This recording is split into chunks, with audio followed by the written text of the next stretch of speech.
क्योंकि आपने देखा युवाओं के सपने तोड़ने का काम किया, भ्रष्टाचार किया, कितनी स्थिति कांग्रेस ने खराब की थी। हमने सबसे पहले सोच करके विचार करके बैठे, हमने कहा कि राजस्थान में सबसे पहले आवश्यकता है तो किसान के लिए पानी की आवश्यकता है। अगर हमारे किसान को खेत को पानी मिल जाए, पीने को शुद्ध पानी मिल जाए, उद्योग को पानी मिल जाए, तो हमारा राजस्थान विकसित राजस्थान बनेगा। और इसीलिए मैं कहना चाहता हूं कि कांग्रेस के लोग एक बात कहते हैं, भाई ये पता नहीं उनका कौन सी ऐसी जादू है, वो कहते हैं कि आलू से सोना बनाने का काम करेंगे। अब भाई ये तो आप किसान आप जानते हैं आलू से सोना कैसे बनेगा, लेकिन मुझे ये विश्वास है कि अगर मेरे किसान के खेत को पानी मिलेगा तो मेरा किसान उन खेतों में सोना उगाने का काम करेगा, ये मुझे विश्वास है। इसलिए हमने पूरे राजस्थान लगातार पानी के लिए काम किया है, चाहे हमारी ERCP योजना रामजल सेतु योजना हो, या हमारी यमुना समझौता हो, या हमारा देवास स्कीम से जो आधा पानी अरब सागर की तरफ जाता था, आधा पानी हिंद महासागर की तरफ आता था, उसे रोक करके टनल बना करके एनीकट बना करके उस पानी को लेकर के आने का हो, क्या राणा प्रताप सागर से ब्राह्मणी नदी का पानी लाने का हो जो यहाँ तक आने वाला है, या हमारी इंदिरा गांधी नहर गंग नहर हो जिसके लिए 4000 करोड़ रुपए देकर के उनके खालों का निर्माण और नहरों की सफाई का काम, जैसे हनुमानगढ़, गंगानगर, बीकानेर, नागौर, फलौदी, जैसलमेर, बाड़मेर और जोधपुर तक उसका पानी जाता है। इसलिए हमने पूरे राजस्थान में काम किया। हमारे बाड़मेर सांसद के लिए नर्मदा पर भी हम काम कर रहे हैं, हम बाड़मेर जैसलमेर के लिए माई डेम की योजना से हम काम कर रहे हैं। इसलिए मैं कहना चाहता हूं कि राजस्थान में सबसे पहले पानी की आवश्यकता है, उस पानी के लिए हमने काम किया है। दूसरी हमारी आवश्यकता थी वो थी किसान को बिजली मिले, बिजली भी 24 घंटे मिले, किसान को दिन में बिजली मिले। हमारी सरकार लगातार उसके लिए काम कर रही है। मेरे किसान भाइयों, आपको इतना ही विश्वास दिलाना चाहता हूं, हमने कहा कि 2027 तक आपको दिन में बिजली देंगे। आज भी मैं आपसे कह रहा हूं बिजली में सुधार हुआ है। 2027 तक किसान को दिन में बिजली देने का काम करेंगे और 2027 तक बिजली में हम आत्मनिर्भर होंगे, हमें बिजली खरीदने की आवश्यकता नहीं होगी। भाई और बहनों, मैं एक और कहना चाहता हूं, हमारे युवाओं के सपने के सजोने के लिए लगातार हमारी सरकार काम कर रही है। आपने देखा लगातार हमने वैकेंसी निकालने का काम किया है, और यही नहीं 69,000 नियुक्ति पत्र देने का काम हमारी सरकार ने किया है, और जुलाई के महीने में और देने वाले हैं। हमने कहा कि हम पूरा 1 लाख करेंगे, और आपको विश्वास दिलाता हूं हम इन सालों में 1 लाख करेंगे, 5 साल में 4 लाख नियुक्ति देंगे। ये भी मैं कहना चाहता हूं। मैं युवा भाई और बहनों से कहना चाहता हूं, आप मन लगा के पढ़िए, आप अपने पिताजी का, माता जी का, बड़े भाई जी का सहयोगी बनिए। आप जब रोजगार उन्मुखी होंगे तो हमारे उन बुजुर्ग माता पिताओं का बहुत बड़ा सहारा बनो। आपने देखा कांग्रेस ने कितने पेपर लीक करने का काम किया, हमारे उस किसान का भी, किसान के साथ भी उन्होंने धोखा दिया और उस युवा के साथ भी धोखा दिया। पिता पुत्र दोनों के साथ धोखा देने का काम किया तो कांग्रेस के लोगों ने किया। मैं आपसे इतना विश्वास दिलाना चाहता हूं, हमने उद्योग के लिए और हमारे युवाओं के रोजगार के लिए राजस्थान किया, जिसमें 35 लाख करोड़ रुपए के MOU हुए। और मैं आपसे कहना चाहता हूं, अभी तक हमारे जमीन पर 4.25 लाख करोड़ के काम जमीन पर आ गए हैं। ये हमारी सरकार ने करके दिखाया है। अरे आप तो भिवाड़ी और तिजारा यहाँ के रहने वाले हैं, यहाँ का नाम तो देश नहीं दुनिया में है। यहाँ के अच्छे अच्छे उद्योग यहाँ आ रहे हैं, आप चिंता मत करिए। हमने BDA बनाने का भी काम किया है, और सबसे ज्यादा इस जिले को 2,500 करोड़ रुपए से ज्यादा इसके विकास के लिए हमने दिया है। अभी माननीय महाराज जी कह रहे थे, बालकनाथ जी, एक दिन माननीय हमारे केंद्रीय मंत्री भूपेंद्र जी भाई साहब का फोन आया, उन्होंने कहा कि पानी की समस्या है, ये कैसे हो सकती है? हरियाणा वाले कह रहे हैं कि ये पानी इधर नहीं आएगा। मैंने कहा पानी तो भाई जिधर जाता है उधर ही जाएगा, ये रुकने वाला नहीं है। मैंने हमारे भाई नायब जी से बात की, नायब जी से मैंने कहा इसका रास्ता निकालिए। दोनों कलेक्टरों की बात हो गई और मैं महाराज जी आपको विश्वास दिलाता हूँ, माननीय भूपेंद्र यादव जी ने बात की, उनसे मैंने भी की और अब आपने कहा कि इनसे बात करके कलेक्टरों को बैठाइए। इसमें जो भी खर्चा होगा हमारी सरकार पीछे नहीं हटेगी, पूरा खर्चा करके इस योजना को आगे बढ़ाएंगे। आपने 36 करोड़ रुपए के लिए कहा, महाराज जी ने कहा 36 करोड़ रुपए। मैंने कहा महाराज जी जिसमें जितना पैसा लगेगा हमारी सरकार पूरी तरह से इस समस्या का समाधान करेगी, आप चिंता मत करिए। मित्रों, हम उस गरीब के आंसू पोंछना चाहते हैं जिसको आवश्यक। हम गांव के उस व्यक्ति को उस मुख्य धारा में लाना चाहते हैं, लेकिन इस कांग्रेस ने जिस तरह से किया है आपके सामने, जब मैं इनसे कहता हूं तो इनको दर्द होता है और दर्द भी बड़ा गहरा होता है। अभी आज कह रहे थे मेरे से, आज मेरे कह रहे बाकी बातें तो मैं बताऊंगा, लेकिन मैं कहना चाहता हूं मेरे पास कुछ काम है। जब मैं 1.5 साल बना 5 साल कहता हूं तो कांग्रेस के लोगों को दर्द होता है और मैं कहता हूं होना भी चाहिए। क्यों नहीं हो? क्योंकि आप होटलों में बंद रहे। मेरे से कहते हैं कि ये मुख्यमंत्री तो ना वर्षा देखता है, ना गर्मी देखता है, ना सर्दी देखता है, ये तो जाता ही रहता है।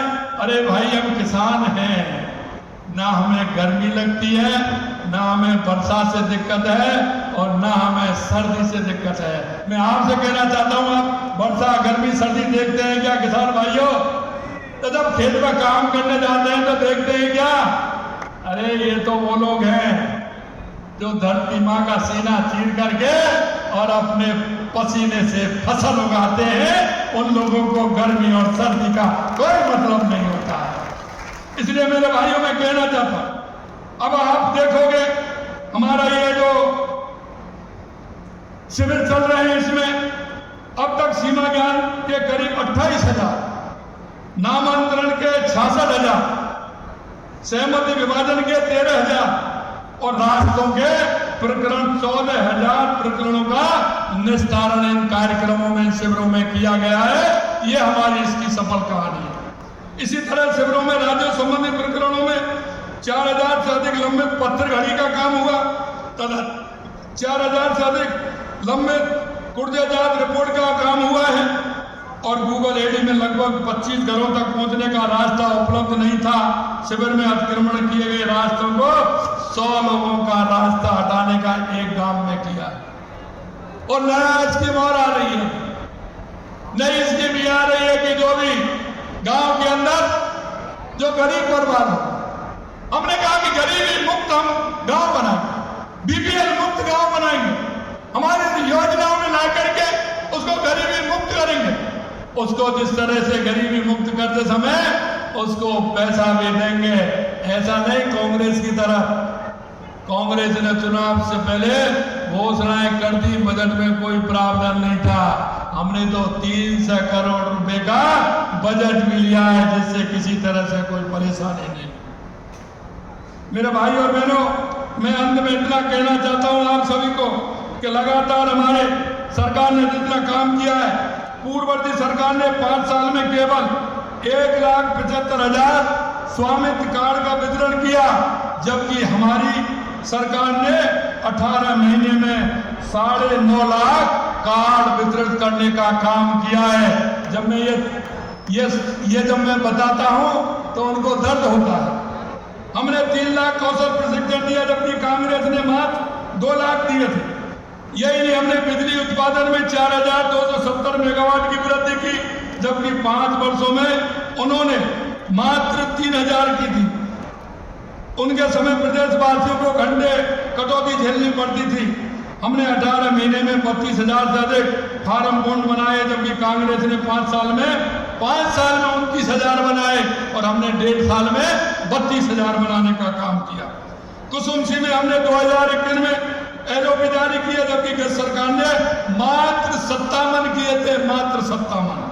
हमने 1,381 गांव को सड़क से जोड़ा, जबकि कांग्रेस ने 1381 को हमने 1.5 साल में जोड़ा है और कांग्रेस ने 5 साल में 1104 गांव को ही जोड़ा था। मैडम ने 18 महीने में 10,51,000 बेटियों को साइकिल बांटने का काम किया। कांग्रेस ने 5 साल में 10,36,000 बांटी थी 5 साल में, और ये हमने 1.5 साल में काम किया है। हमने पिछले 1.5 साल में 89,000 स्कूली विद्यार्थियों को लैपटॉप, टैबलेट आदि का वितरण कर चुके हैं, 89,000 स्कूली विद्यार्थियों को, जबकि कांग्रेस ने पूरे 5 साल में 986 टैबलेट और लैपटॉप दिए थे। हमारी सरकार ने 142 राजकीय महाविद्यालय के भवन निर्माण का काम करा चुकी है, जबकि उस सरकार ने वहां 57 कॉलेजों में भवन निर्माण के काम कराए थे। अब मैं खैरकल तिजारा जिले में आपको कहना चाहता हूँ, ये तो वो काम है जो हमने जिले में दिए हैं। जो रोड आ रहे हैं पानी के लिए, ERCP के लिए जो पैसा आ रहा है वो अलग है, वो 5,000 करोड़ 7,000 करोड़ वो अलग है। ये तो वो पैसा है जो सीधा हमने हमारे जिले के लिए और तिजारा विधानसभा के लिए हमने खैरकल तिजारा के लिए दिया है। कुसखेड़ा में उप स्वास्थ्य केंद्र, प्राथमिक स्वास्थ्य केंद्र को क्रमोन्नत किया है। तिजारा सामुदायिक स्वास्थ्य केंद्र को उपजिला चिकित्सालय में क्रमोन्नत किया है। मेवाड़ी में नवीन पॉलिटेक्निक विद्यालय बनाने का काम किया। तिजारा में कन्या महाविद्यालय खोला, तपुगुड़ा में पॉलिटेक्निक महाविद्यालय खोला। ऐसी बहुत सारी चीजें, मेवाड़ी को क्लीन एवं ग्रीन यूनिवर्सिटी बनाया, कई चीज इसमें लगातार आप देख रहे हैं। लेकिन मैं इतना कहना चाहता हूँ, आज मेरे को लगा माननीय गहलोत साहब घर से निकलते नहीं है, क्योंकि जब आदमी की व्यक्ति की एक बार आराम की आदत पड़ जाती है कि अपने समय भी नहीं निकले थे, आदमी को बाहर नहीं निकलना है। लेकिन ट्विटर पे नंबर 1 चल रहे हैं आज। अरे मैं कहता हूं आप अपने समय का काम देख लीजिए और जिस दिन ट्वीट करें वो अपनी एक तुलना तो कर लीजिए, जिससे आपको ये हो जाए कि ये सरकार और हमारी सरकार में अंतर क्या था।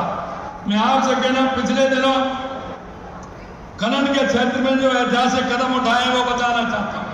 वो कह रहे बजरी माफिया। अरे बजरी माफिया तो आपने पैदा किए थे। बजरी माफिया को संरक्षण देने का काम इस कांग्रेस की सरकार ने किया था। ये मिलीजुली कुश्ती करते थे, या बजरी माफिया से मिलकर के काम करते थे। मैं आपको कहना, राजस्थान की पिछली सरकार में 2023-24 में जहाँ 7,460 करोड़ का राजस्व रॉयल्टी था राज्य को प्राप्त हुआ, वो हमने 24% बढ़ाने का काम हमारी सरकार ने किया है। 9,228 करोड़ रुपए का राजस्व प्राप्त हमने किया है। अवैध बजरी खनन को समाप्त करने के लिए मोनोपोली बनाने का काम नहीं किया। पिछली सरकार ने माफिया को पनपाने का काम किया। नवीन खनन पट्टा नीलामी नहीं किया, और हमारी सरकार ने, जबकि हमने अब तक अल्पकालीन में बजरी के 255 प्लॉटों को 2,000 करोड़ रुपए के प्रेम को सफल नीलामी किया है, जिससे प्रदेश की आय भी बढ़ी और प्रदेश को पैसा भी मिला है। मुझे अशोक गहलोत के बयानों पर हंसी आती है। अरे मैं डेली आपको तुलनात्मक दे रहा हूं, कृपया आप उनको बता दें कि हमारी सरकार में कितना हुआ और आपकी सरकार में कितना हुआ है। मैं आपसे मेरे भाई और इतना ही निवेदन करना चाहता हूं, जो हमारी सरकार आपके जो वायदा करके हमने जो संकल्प पत्र आपके बीच में रखा था, उस संकल्प पत्र को लेकर के आपके बीच में आई थी, मैं आपको यही विश्वास दिलाना चाहता हूं, उस संकल्प पत्र के एक वादे को हम पूरा करेंगे और जल्दी करेंगे, यह भी मैं आपको विश्वास दिलाता हूं। अंत में मैं आपसे इतना कहना चाहता हूं कि लगातार हमारी सरकार काम कर रही है और हम गरीब को गणेश मान करके काम कर रहे हैं। इसलिए इन शिविरों के माध्यम से आपसे हाथ जोड़ करके मैं विनती करना चाहता हूं, क्योंकि दिए तले अंधेरा होता है। आप सभी अपने पड़ोस में, अपने मोहल्ले में, अपने गांव में ऐसे व्यक्तियों को देखिए जिनको सरकार की योजनाओं की आवश्यकता है। मेरे भाइयों बहनों, मैं एक ही कहूंगा कि आप चले जाते हो, लेकिन आपके पड़ोस में कोई ऐसा भाई, दिव्यांग बहन, बुजुर्ग माँ, कोई भी ऐसा व्यक्ति रह रहा है जिसकी आवश्यकता है, आपको एक नागरिक होने के नाते, इस देश का नागरिक होने के नाते, प्रदेश का नागरिक होने के नाते हम सभी का कर्तव्य बनता है कि हमारी केंद्र और राज्य सरकार की योजनाओं से उसको लाभान्वित करते हुए उसके जीवन स्तर को ऊंचा उठाने का काम करें। यही मैं आपसे निवेदन करना चाहता हूं।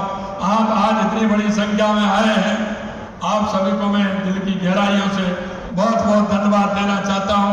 और मैं हमेशा कहता हूं, इस बंसी वाले की मर्जी है। आप देख रहे हैं, जो अच्छे भाव से काम करता है, अच्छे मन से काम करता है, तो बंसी वाला भी साथ देता है, इंद्र भगवान भी साथ देता है। मौसम ही बदल गया और जब तक कार्यक्रम चला, बारिश इंद्र भगवान ने माननीय कह रहे थे, माननीय हमारे केंद्रीय मंत्री जी कह रहे थे कि आओ तो बेटा के, ये तो उसकी मर्जी है, ये तो आपका प्यार और आपका दुलार है जो बंसी वाले ने जब तक कार्यक्रम चला एक अच्छी बारिश का तोहफा यहाँ को दिया है। मैं सभी किसान भाइयों को दिल की गहराइयों से बहुत बहुत अभिनंदन करता हूँ। आप सभी को बहुत बहुत धन्यवाद।